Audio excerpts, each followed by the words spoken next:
Mereka yang terpengaruh nafsu indera akan terjatuh ke dalam arus kehidupan, seperti laba-laba yang jatuh ke dalam jaringnya yang dibuatnya sendiri. Tetapi para bijaksana dapat memutuskan belenggu itu. Mereka meninggalkan kehidupan duniawi tanpa ikatan, serta melepaskan kesenangan-kesenangan indria. Tujuan akhir ajaran Buddha adalah kebebasan dari penderitaan, dukkha nirodha. Bebas dari penderitaan inilah yang disebut sebagai kebahagiaan tertinggi, paramasuka, dan lazim disebut nibbana. Secara jelas, Sang Buddha menunjukkan kepada kita bahwa sebab penderitaan adalah keinginan rendah atau tanha. Disebut keinginan rendah karena keinginan tersebut diselubungi oleh kebencian, dosa, keserakahan, loba, dan kebodohan batin, moha. Dalam kehidupan sehari-hari, jika dalam pikiran muncul kebencian, keserakahan, dan kebodohan batin, maka hidup menjadi tidak bahagia. Jadi, belenggu penderitaan ada di dalam diri kita, dan kita sendirilah yang semestinya memangkas dan melenyapkan belenggu penderitaan ini.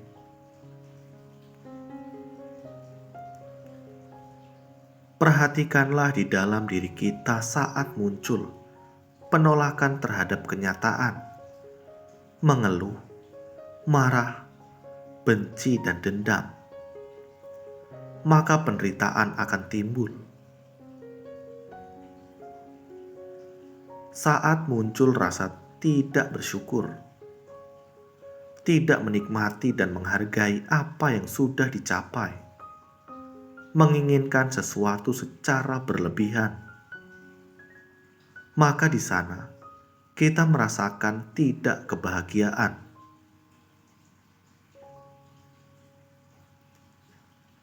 Terlebih saat pikiran diliputi ketakutan, kekhawatiran, kecemasan, dan emosi-emosi negatif lainnya, hidup kita jauh dari bahagia.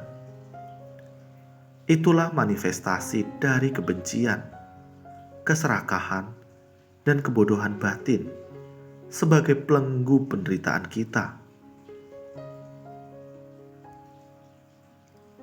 Lalu, bagaimanakah kita memangkas belenggu-belenggu penderitaan itu?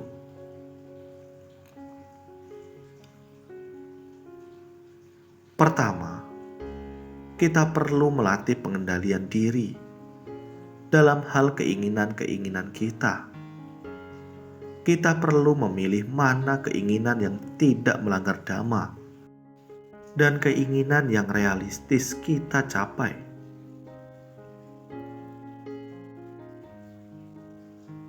Mempunyai keinginan adalah sangat diperbolehkan, asalkan tidak melanggar dhamma dan realistis.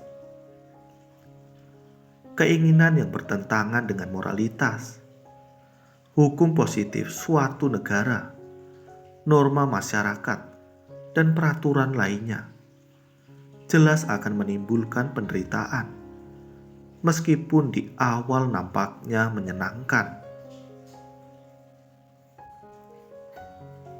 Keinginan yang tidak realistis dicapai hanya akan menimbulkan kekecewaan, stres, tekanan batin, dan berada dalam ketidaknyamanan. Hal itu jelas sebuah penderitaan. Kedua, kita perlu menyadari bahwa semua keinginan mempunyai dua konsekuensi, yakni tercapai dan tidak tercapai. Meskipun keinginan itu adalah keinginan yang baik, namun jika tidak tercapai, berpotensi menimbulkan kecewa, sedih, dan tidak bahagia.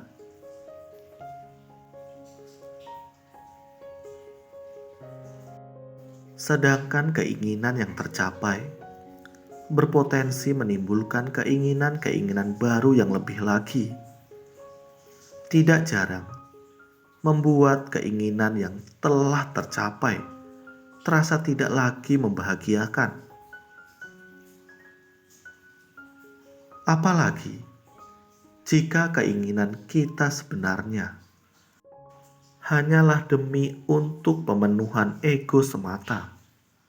Misalnya, supaya dikenal lebih dari yang lain.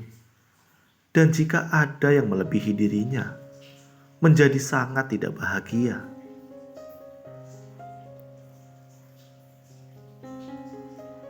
Mewaspadai tentang konsekuensi atas munculnya keinginan dan meredamnya dengan kesadaran diri adalah cara memangkas belenggu penderitaan. Matahari sifat aslinya sangat terang, kadang terlihat gelap di saat dia ada. Bukan karena sifat aslinya melemah, tetapi karena tertutup awan dan kabut.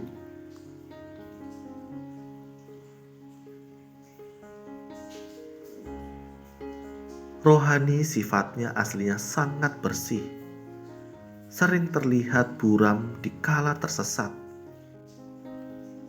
Bukan karena sifat aslinya melemah, tetapi karena tertutup debu-debu duniawi.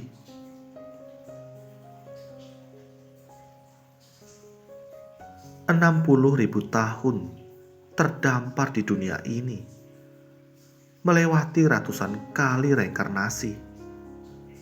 Apakah kita masih belum mau mengerti bagaimana melepaskan belenggu ini?"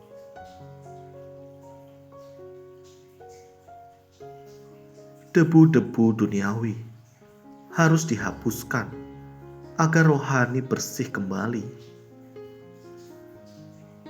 Hanya persyaratan ini untuk bisa kembali ke surgawi. Kalau tidak, selamanya tersesat di dunia ini. Semoga kita semua terbebas dari nafsu-nafsu keinginan rendah.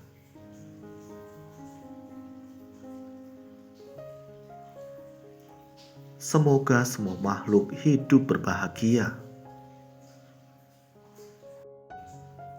Terima kasih. Semoga bermanfaat.